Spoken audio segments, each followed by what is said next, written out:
Yan, good morning, good morning. Hello, good morning. Kasama ko yan. Papunta kami ng Bangtao. Punta kami ng surf school. Malay natin, maka-surf kami ng magandang alon. Si Jordan gusto ng matuto ng gusto. Kaya nakasakay siya nung una.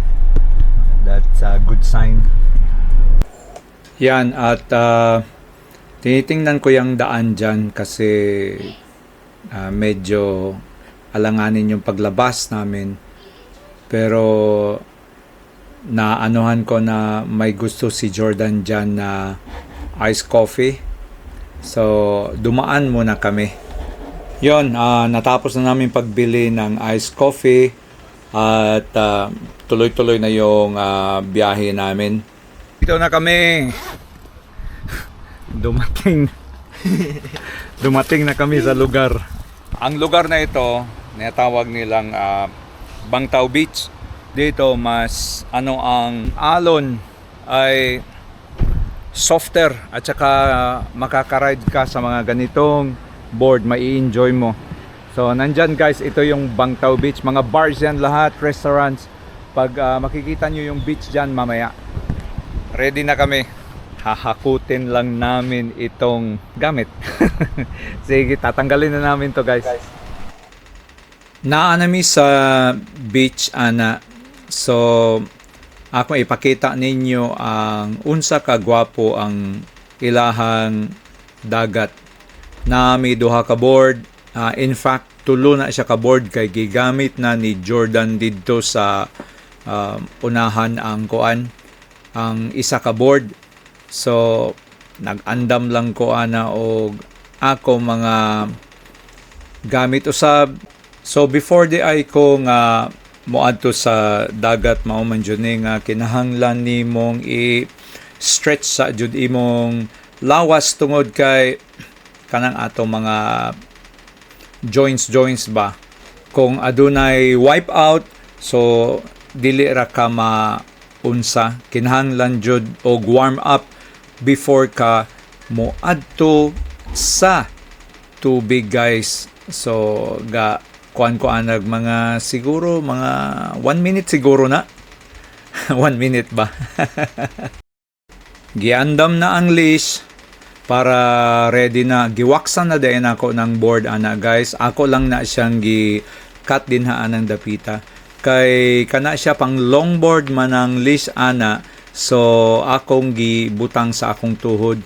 Lahi pud to mga short nga shorter leash kay anha nimo sa imuhang ankle nimo baat.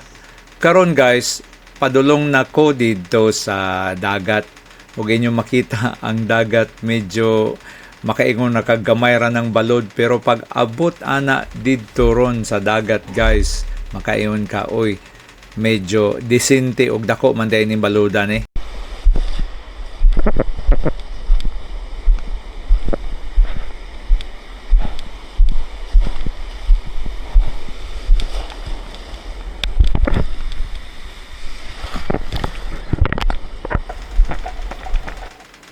Mauna na guys, ga sugod na ko og paddle ana. Makita na ninyo nga murag dagko na ang balod kay nanako din ha. Ang gilamlon ana siguro mga 2 meters deep na siya. Kay paadto naman ko sa gawas ana.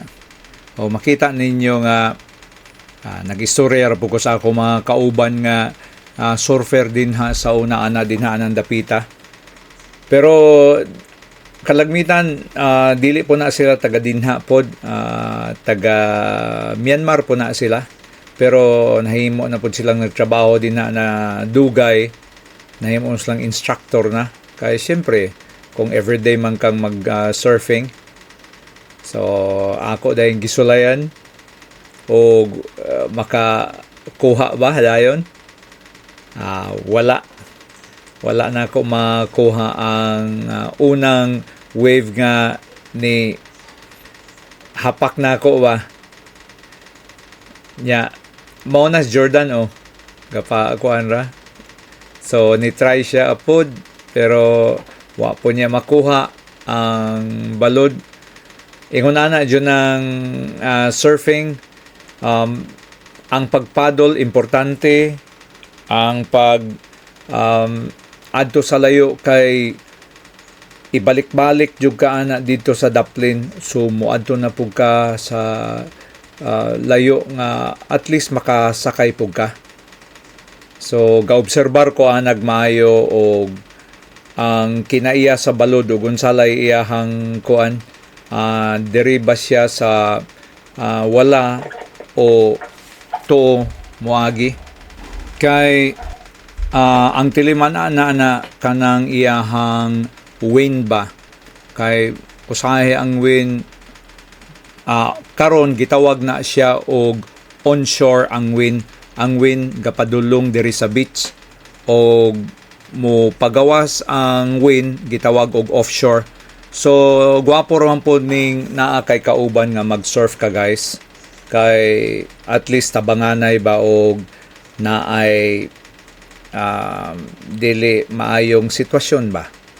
So ni try ko og sulay ana, hopefully makasakay be. Murag nakuha jud nako siya guys, nakuha nako siya. Mao toy akong unang sakay. So the best kaayo ang akong unang experience sa Bangtao Beach. So kinahanglan jud ka magdali-dali ana nga pagawas na po dayon kay sige jud kang hapakon sa balod. Muna gitawag og white water. The moment nga makasakay ka, mo paddle jud dayon ka og kusog para madali-dali nimo ang paggawas. Napoy laing technique ana, mo agi ka sa rip current dayong dali ang imong paggawas dinaan ng white water. Mao na paabot na pudta kay para makasakay na pud tag laing balod. Baling paabot na ko ana og gamay niya, naspatan na nako nga murag ni porma na ang balod, so ako na siyang gisakyan, gipadulan jud na nako maayo. Mao na diya nakasakay na ko ana guys, tanawa gwapo nga akong pag sakay ana. makalingaw ra gyud ning surfing. Ihatod jud ka dito ana sa balas sa Daplin ana o beach. Taas-taas to akong pagsakay. So paddle na pud ko sa kuan ana sa akong board paggawas. Ingon ana ra na guys, pero niagi ko sa rip current ana. Na ako'y giapas ana nga balod kay nakakita ko sa unahan na asya'y ga purma ba. So naningkamot ko ang nagdali-dali sa pag-adto didto kay para pagbalik nako taas-taas po ni akong ride niya. Human akong kuan gilantaw siya, ni pahulay lang kog gamay. Gipaabot ra jud nako. Gilingi ko kung sanay akong distansya o niya nakit-an nako ba nga ni porma na ang balod. So mo try ko nagkuan to raw kato siya mao tong baluda to. Ni try ko. Dayong nakuha gyud nako. Yes, medyo dako-dako to siya. So gaplano na pud ko ana nga unsaon nako pagbalik didto sa gawas kay ang balod gasunod-sunod anang panahona. Naadyo ingon ana guys nga ang balod magsunod-sunod. Malingaw kas iyahang pagsaplag sa imong nawong. Pero ni action ko pahulay anang panahona din ha. Kanang murag medyo galubog niya didto makita nimo nga green. Nasulod ko ana sa rip current guys. Dayong musakay dayong ko. Maanod ko ana pagawas. So advantage na nako para dali ra ko makagawas kay syempre nangatang naman pug ko og balud ana. Pero siguro pag abot nako sa unahan ana murag mopahuway ko gamay. Murag wala na pahuway-pahuway o tanawa.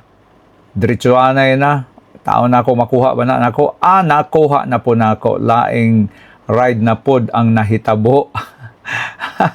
Magkalingaw pero kanang panahon na medyo padapli naman guna siya padulong sa balas mo na tanawan ng kolor sa tubig mo nang nanaog ko nagdali-dali no na dool kayo kay og masangko ka sa balas kanang imong board, mahapla na hinuon ka.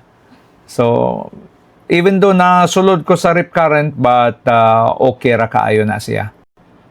Nakita ninyo si Jordan naning kamot po na siya nga makasakay kay anang panahon na ni action na og build up ang balod kay murag naay ulan nga gapadulong ana, naapas gawas ang ulan ang dag-om bitaw kay later on grabe jud ang ulan ana guys.